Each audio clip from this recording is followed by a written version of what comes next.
2016 या वर्षाची सुरुवात कृषी क्षेत्रातील एका नव्या योजनेपासून झाली। जानेवारी महिन्यात केंद्र सरकारने पूर्वीची पीक विमा योजना रद्द करून पंतप्रधान पीक विमा योजना लागू केली। पंतप्रधान नरेंद्र मोदी यांनी मन की बात या कार्यक्रमातून या योजनेविषयी माहिती दिली होती। पंतप्रधान पीक विमा योजनेतून शेतकऱ्यांना नैसर्गिक आपत्तीतून दिलासा देण्याचा प्रयत्न केला जाणार आहे। येत्या 2 वर्षात देशातील 50% शेतकऱ्यांना पीक विमा संरक्षण देण्याचा संकल्प केंद्र सरकारने केलाय। दुष्काळ, पूर, अन्य आपत्तींमुळे शेतकऱ्यांची मेहनत वाया जाते, त्यामुळे शेतकऱ्यांना आर्थिक नुकसान सहन करावं लागतं। शेती ही निसर्गावर अवलंबून असल्यामुळे शेती उत्पन्नाबाबत शेतकऱ्याला हमी नसते। निसर्गाच्या लहरीपणामुळे शेतकऱ्यांना बऱ्याचदा नुकसान सहन करावं लागतं, त्यामुळे त्यांचं पुढच्या वर्षीचं नियोजन कोलमडून जातं। या पार्श्वभूमीवर पंतप्रधान पीक विमा योजना लागू करण्यात आली असून पूर्वीच्या पीक विमा योजनेतील सगळ्या त्रुटी दूर करण्यात आल्या आहेत। पूर्वीच्या पीक विमा योजनेचा लाभ केवळ 20 ते 25% शेतकऱ्यांना होत असे।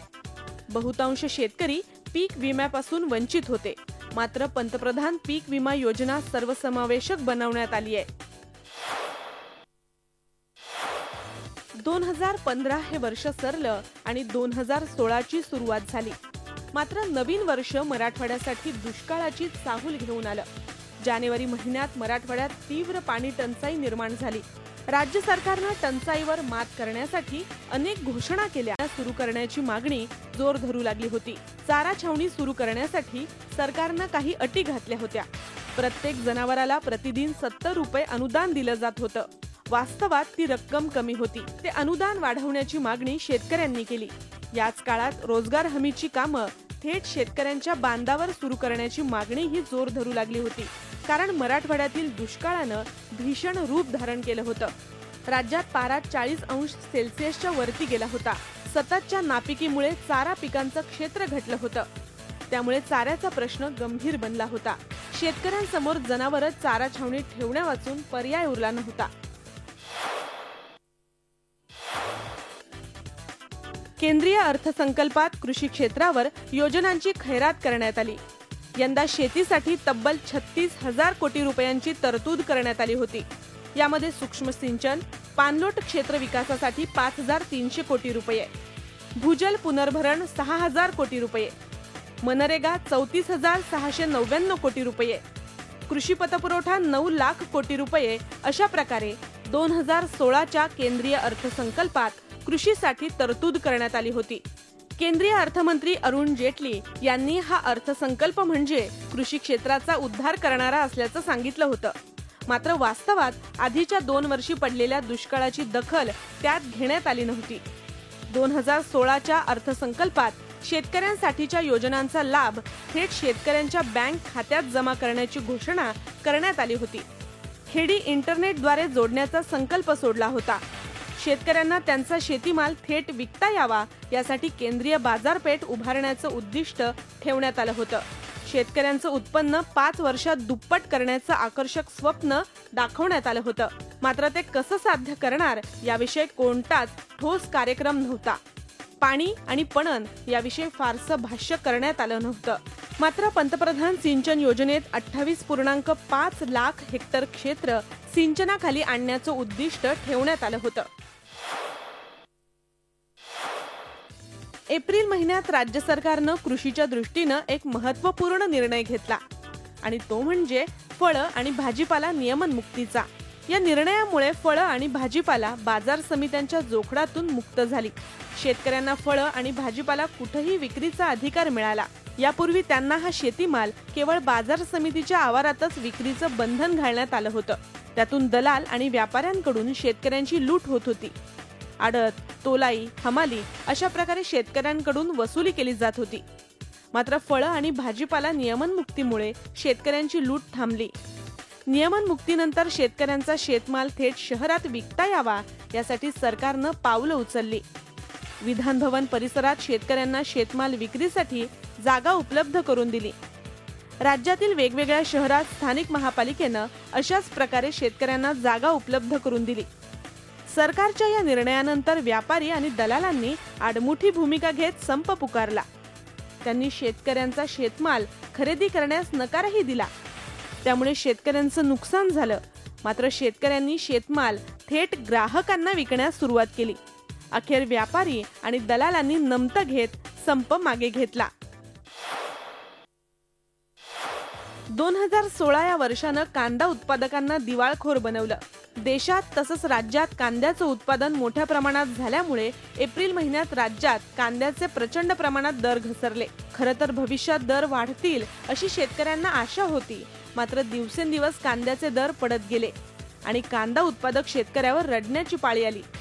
नाशिक मार्केटमध्ये तर कांदा चक्क ₹1 किलोनं विकला गेला. त्यामुळे शेतकऱ्यांना कांदा शेतातून मार्केटपर्यंत आणण्यास परवडला नाही. एप्रिल महिन्यानंतर कांद्याचे दर सतत घसरत गेले. त्यामुळे शेतकऱ्यांनी रस्त्यावर उतरून आंदोलनं केली. अनेक वेळा कमी भाव असल्यामुळे शेतकऱ्यांनी कांद्याचे लिलाव बंद पाडले. कांदा उत्पादक शेतकऱ्यांचा वाढता रोष लक्षात घेऊन अखेर राज्य सरकारला जाग आली आणि त्यांनी कांद्याची निर्यात तसंच कांद्याला प्रति किलो ₹1 अनुदान देण्याचं जाहीर केलं. मात्र राज्य सरकारचा प्रस्ताव केंद्रापर्यंत पोहोचण्यास उशीर झाला. त्यामुळे शेतकऱ्यांच्या पदरी निराशाच आली. सततचा दुष्काळ आणि नापिकीमुळे देशात तसंच राज्यात डाळीचं उत्पादन घटलं होतं. त्यामुळे देशात तूर डाळ 180 ते ₹200 किलोनं विकली गेली. या भाव वाढीमुळे केंद्र सरकारवर बरीच टीका झाली. याची दखल पंतप्रधान नरेंद्र मोदी यांना घ्यावी लागली.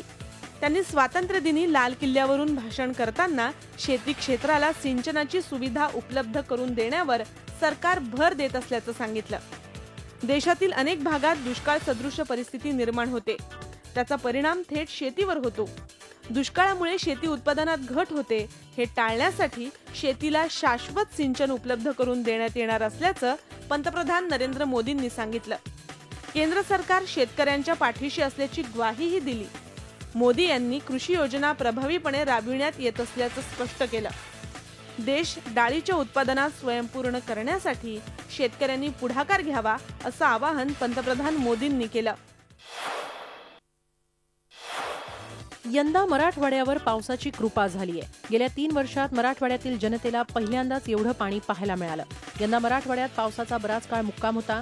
धोधो कोसळणाऱ्या पावसानं मराठवाडा तृप्त केला. बीड जिल्ह्यातीलच नव्हे तर संपूर्ण महाराष्ट्रातील पर्यटकांचं आकर्षण असलेला सोताडा धबधबा तब्बल 20 वर्षांनंतर धोधो कोसळला. दुष्काळानं होरपळलेल्या लातूरात इतिहासात पहिल्यांदाच ट्रेननं पाणीपुरवठा करण्याची वेळ आली होती. मात्र अवघ्या 10 दिवसांच्या पावसानं हे संपूर्ण चित्र पालटलं. आता लातूरला पाणीपुरवठा करणाऱ्या धनेगाव येथील मांजरा धरणासह जिल्ह्यातील सर्वच नदी, नाले, तलाव, धरणं तुडुंब भरून वाहिले. पावसामुळे उस्मानाबादचा 3 वर्षांचा दुष्काळ मोडून निघाला. गेल्या 10 वर्षात उस्मानाबाद जिल्ह्यानं यंदा प्रथमच पावसाची वार्षिक सरासरी ओलांडली. या पावसामुळे खरीपासोबतच रब्बीच्या हंगामाचाही फायदा झाला. बीड जिल्ह्यात गेल्या 4 वर्षात वार्षिक सरासरीच्या तुलनेत 50% देखील पाऊस झाला नव्हता. त्यामुळे जिल्ह्यावर पुन्हा एकदा दुष्काळाची छाया गडद होऊ लागली होती. मात्र सप्टेंबर महिन्यात झालेल्या पावसामुळे जिल्ह्यातील दुष्काळ दूर झाला. बिंदुसरा धरण 8-10 वर्षांनंतर वाहू लागल्यानं पाणी पाहायला लोकांनी गर्दी केली होती. माजलगाव, मांजरा, कुंडलिका या मोठ्या धरणांमध्ये मोठ्या प्रमाणात पाणी आल्यानं या धरणांचे दरवाजे 10 वर्षात प्रथमच उघडण्यात आले होते. दुष्काळाच्या फेऱ्यात अडकलेले हे 3ही जिल्हे पावसामुळे दुष्काळमुक्त झाले. सप्टेंबर महिन्याच्या शेवटच्या आठवड्यात कोकणात सततच्या पावसामुळे भात शेतीवर रोगाचा प्रादुर्भाव झाला. यंदा हंगाम चांगला असला तरी निळे भुंगेरे या किडीनं शेतकऱ्यांना चांगलंच हैराण केलं. ही कीड भाताच्या पानातील हरितद्रव्य फस्त करते. त्यामुळे पानांवर समांतर पांढऱ्या रेषा उमटतात आणि कालांतरानं ते चट्टे तपकिरी होऊन पानं करपल्यासारखे दिसतात. ही कीड पानांच्या गुंडाळीत आढळून येते. या किडीचा प्रादुर्भाव मोठ्या प्रमाणात झाल्यानं भाताची रोपं सुकून गेली. शेतातील पाणथळ भागात ही समस्या मोठ्या प्रमाणात पाहायला मिळाली. रत्नागिरी, चिपळूण, संगमेश्वर, लांजा या भागात मोठ्या प्रमाणात या किडीचा प्रादुर्भाव झाला होता. सप्टेंबर महिन्यात मराठवाड्यात जोरदार अतिवृष्टी झाली आणि त्यामुळे खरीपाच्या पिकांना मोठं नुकसान झालं. विशेषतः बीड जिल्ह्यातील 1 लाख हेक्टरवरील पिकांना या पावसाचा फटका बसला. या अतिवृष्टीमुळे मळणीवर आलेली बाजरी, सोयाबीन या पिकांचं मोठ्या प्रमाणात नुकसान झालं. बीड जिल्ह्यात जवळपास 20,000 हेक्टरवरील बाजरी, 30 ते 35,000 हेक्टरवरील सोयाबीन आणि 40,000 हेक्टरवरील कापसाचं पीक पाण्यात गेलं. या अतिवृष्टीमुळे बीड जिल्ह्यात पावसाची सरासरी थेट 80% गेली होती. जिल्ह्यातील तब्बल 40 मंडळात पावसानं सरासरी ओलांडली होती. बीड जिल्ह्यात अतिवृष्टीमुळे सोयाबीन पिकांचं मोठ्या प्रमाणात नुकसान झालं. या अतिवृष्टीच्या पार्श्वभूमीवर सरकारनं पिकाच्या नुकसानीचे पंचनामे करण्याचे आदेश दिले होते. गेली 3-4 वर्षांपासून दुष्काळात होरपळणाऱ्या मराठवाड्यावर 2016 मध्ये वरुण राजा चांगलाच बरसला. मात्र त्यामुळे हातातोंडाशी आलेल्या खरीप पिकांचं मोठ्या प्रमाणात नुकसान झालं. अतिवृष्टीमुळे पिण्याच्या पाण्याचा तसंच जनावरांच्या चाऱ्याचा प्रश्नही मार्गी लागला. तसंच जमिनीतील पाण्याची पातळी वाढण्यास मदत झाली. सप्टेंबर महिन्यात मराठवाड्यात झालेल्या मुसळधार पावसामुळे गेल्या 3 वर्षांपासून दुष्काळात होरपळणाऱ्या मराठवाड्यातील जनतेनं पावसाचं चक्क ढोल ताशे लावून स्वागत केलं. दुष्काळानं ग्रासलेल्या उस्मानाबादकरांवर वरुण राजा चांगलाच बरसला. जिल्ह्यात सतत 4 दिवस सर्वदूर पावसानं हजेरी लावल्यामुळे बळीराजा सुखावला. या दमदार पावसानं कोरडीठाक पडलेली नदी नाले दुथडी भरून वाहू लागले. या पाण्यानं बळीराजाची सारी चिंता धुवून काढली. दुष्काळाच्या पार्श्वभूमीवर उस्मानाबाद जिल्ह्यात अनेक ठिकाणी नदी खोलीकरण आणि रुंदीकरणाची कामं करण्यात आली होती. जिल्ह्यातील लघु, मध्यम आणि मोठे असे तलाव तसंच सिंचन प्रकल्प असून सततच्या पावसामुळे त्यातील पाणी साठ्यात वाढ झाली होती. सतत 4 दिवसांच्या पावसानं दुष्काळाचे चटके सोसणाऱ्या उस्मानाबादचं चित्र पालटून टाकलं. नंदुरबार हे मिरचीचा आगार म्हणून देशात प्रसिद्ध आहे. या भागात मोठ्या प्रमाणात मिरचीची शेती केली जाते. ऑक्टोबर महिन्यात नंदुरबारच्या मिरची मार्केटमध्ये हिरव्या मिरचीची मोठ्या प्रमाणात आवक झाल्यामुळे मिरचीचे दर मोठ्या प्रमाणात घसरले. अवघे 3 ते 4 रुपये किलो दरानं शेतकऱ्यांना हिरवी मिरची विकावी लागली. तीच अवस्था लाल मिरचीचीही झाली. गेल्या वर्षी मिरचीनं 5,000 रुपयांचा टप्पा गाठला होता. मात्र यंदा लाल मिरचीचा भाव थेट 1,700 रुपये प्रति क्विंटल पर्यंत खाली उतरला. त्यामुळे मिरची उत्पादक शेतकऱ्यांचं नुकसान झालं. पावसाळी वातावरण आणि दमट हवामानामुळे मिरची उत्पादक शेतकऱ्यांनी मिरची विक्रीसाठी आणली नव्हती. मात्र वातावरण निवळल्यामुळे शेतकऱ्यांनी मोठ्या प्रमाणात मिरची विक्रीसाठी आणली आणि मिरचीचे भाव पडले. त्यानंतर पुढच्या काळात मध्य प्रदेशातील मिरचीही नंदुरबारच्या मार्केटमध्ये विक्रीसाठी आली आणि त्याचा फटका इथल्या मिरची उत्पादकांना बसला. बाजारात मिरचीची आवक वाढल्यामुळे मिरचीचे दर आणखीनच गडगडले. यामुळे मिरची उत्पादक शेतकऱ्यांचं मोठं आर्थिक नुकसान झालं. कांद्याप्रमाणेच टोमॅटोच्या उत्पादनासाठी नाशिक जिल्हा प्रसिद्ध आहे. मात्र नोव्हेंबर महिन्यात टोमॅटोचे भाव गडगडल्यामुळे नाशिक जिल्ह्यातील टोमॅटो उत्पादक शेतकरी चांगलाच अडचणीत सापडला होता. नाशिक जिल्ह्यातील दिंडोरी, कळवण, चांदवड आणि निफाड या तालुक्यात मोठ्या प्रमाणात टोमॅटोची लागवड केली जाते. कांद्यात नुकसान झाल्यामुळे शेतकरी टोमॅटोच्या पिकाकडे वळले होते. मात्र कांद्याप्रमाणेच टोमॅटोची अवस्था झाली. नाशिकच्या टोमॅटोची सर्वाधिक निर्यात पाकिस्तानात केली जाते. मात्र भारत-पाकिस्तान दरम्यान तणाव असल्यामुळे निर्यात पूर्णपणे बंद झाली आणि त्याचा फटका टोमॅटो उत्पादक शेतकऱ्यांना बसला. भाव पडल्यामुळे शेतकऱ्यांनी टोमॅटोचं पीक उपटून टाकलं. कांद्याच्या तोट्यावर उतारा म्हणून नाशिकच्या शेतकऱ्यांनी टोमॅटोची लागवड केली होती. मात्र यंदा टोमॅटोनंही दगा दिला. गेल्या वर्षी टोमॅटो 500 ते 800 रुपये दिवाळीत टोमॅटो उत्पादक शेतकऱ्यांचं दिवाळं निघालं. ऐन दिवाळीत हातचे उत्पन्न म्हणून समजला जाणारा झेंडूही मातीमोल भावानं विकावा लागला. कांदा, डाळिंब, टोमॅटोच नव्हे तर भाजीपाल्याचे दरही घसरल्यानं शेतकरी चांगलाच अडचणीत आला. त्यामुळे यंदाची दिवाळी बळीराजासाठी काळी दिवाळी ठरली. कोकण विभागात ऑक्टोबर महिन्याच्या दुसऱ्या आठवड्यात मुसळधार पावसामुळे भात शेतीचं मोठ्या प्रमाणात नुकसान झालं. या पावसानं जिल्ह्यातल्या सर्वच भागात भात शेती जमीनदोस्त केली. खरं तर पावसाचा जोर कमी होईल अशी शेतकऱ्यांना आशा होती. मात्र मुसळधार पावसामुळे उभी पिकं आडवी झाली. मुसळधार पावसानं कापणीला आलेलं पीक पाण्यात गेलं. शेतात पाणी साचल्यामुळे भाताच्या दाण्यांना कोंब फुटली. जिल्ह्यातल्या 100% शेतकऱ्यांच्या शेताचं या पावसामुळे प्रचंड नुकसान झालं. अस्मानी संकटामुळे कोकणातला शेतकरी हवालदिल झाला होता.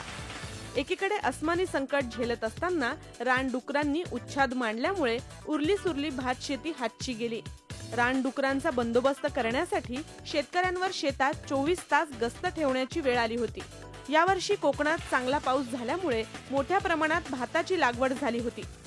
तसंच पिकंही जोमात आली होती. मात्र ऑक्टोबर महिन्यात झालेल्या मुसळधार पावसानं भात शेतीचं सगळं गणितच बिघडून टाकलं. नोटाबंदीचा सर्वाधिक फटका हा शेती क्षेत्राला बसला. खरं तर नोटाबंदी करताना निर्णयकर्त्यांनी शेतीचा विचार केला होता का असा प्रश्न नोटाबंदीनंतर उद्भवलेली परिस्थिती पाहून मनात आल्याशिवाय राहत नाही. कोल्हापूर हा दूध उत्पादनातील अग्रेसर जिल्हा. नोटाबंदीनंतर इथल्या दूध उत्पादक शेतकऱ्यांना त्याचा जबर फटका बसला. आपल्या दुभत्या जनावरांसाठी चारा आणि खुराक आणण्यासाठी शेतकऱ्यांकडे पैसे नव्हते. त्यामुळे जनावरं जगवायची कशी असा प्रश्न पशुपालकांसमोर उभा ठाकला होता. कोल्हापूर जिल्ह्यात जवळपास 4 लाख दूध उत्पादक शेतकरी असून या सगळ्या शेतकऱ्यांची तब्बल 250 कोटीहून अधिक रक्कम बँकेत नोटाबंदीमुळे अडकून पडली होती. बँक खात्यात पैसे असूनही शेतकऱ्यांना ते काढता आले नाही. त्यामुळे जनावरांना अर्धपोटी ठेवण्याची वेळ शेतकऱ्यांवर आली. सरकारनं सहकारी बँकांवर निर्बंध लादल्यामुळे दूध उत्पादक शेतकऱ्यांना बँकेतून पैसे काढण्यावर मर्यादा आल्या. त्याचा फटका दूध उत्पादक शेतकऱ्यांना तसंच मुख्य जनावरांनाही बसला. नोटबंदीचा फटका विदर्भातील कापूस उत्पादक शेतकऱ्यांनाही सहन करावा लागला. वर्धा जिल्ह्यातील हिंगणघाट ही महाराष्ट्रातील सर्वात मोठी कापसाची बाजारपेठ म्हणून प्रसिद्ध आहे. दर हंगामात इथे मोठ्या प्रमाणात शेतकरी कपाशीची विक्री करण्यासाठी येतात. मात्र यंदा नोटबंदीमुळे शेतकऱ्यांमध्ये कापूस मार्केटपर्यंत आणण्याची आर्थिक शक्ती राहिली नव्हती. त्याचा परिणाम मार्केटमधील कापसाच्या आवकेवर झाला. बाजारात कापसाची विक्री केल्यानंतर व्यापारी शेतकऱ्यांना चेक देत असल्यामुळे शेतकऱ्यांच्या हाती रोकड मिळत नव्हती. त्यामुळे कापूस वेचणी, वाहतूक, हमाली ह्याचा खर्च कसा भागवायचा हा प्रश्न शेतकऱ्यांना पडला होता. त्यामुळे अनेक शेतकऱ्यांना कापसाची वेचणी करता आली नाही. बऱ्याच शेतकऱ्यांचा कापूस शेतातच पडून होता. काही शेतकऱ्यांनी उधार उसणवारी करून कापूस मार्केटमध्ये विक्रीसाठी नेला. मात्र व्यापाऱ्यांनी चेक दिल्यावर त्यांची निराशा झाली, कारण चेक वटवण्यासाठी बँकेकडे पैसे नव्हते आणि बँक 2000 रुपयांपेक्षा जास्त रक्कम देत नव्हती. त्यामुळे कापूस उत्पादक शेतकऱ्यांची चांगलीच कोंडी झाली. हिंगणघाटच्या बाजार समितीत वर्धा, चंद्रपूर, नागपूर, यवतमाळ, गडचिरोली ह्या ठिकाणाहून शेतकरी आपला कापूस विकण्यासाठी आणतात. मात्र नोटबंदीमुळे डिसेंबर महिन्यात केवळ 50% कापसाची आवक झाली होती. नोटबंदीच्या निर्णयाचा सर्वाधिक फटका ग्रामीण भागाला बसला असून जिल्हा बँकांवर निर्बंध लादल्यामुळे ग्रामीण अर्थव्यवस्था ठप्प झाली. त्याचे परिणाम हिंगणघाट बाजार समितीत पाहायला मिळाले. झी 24 तास रहा एक पाऊल पुढे.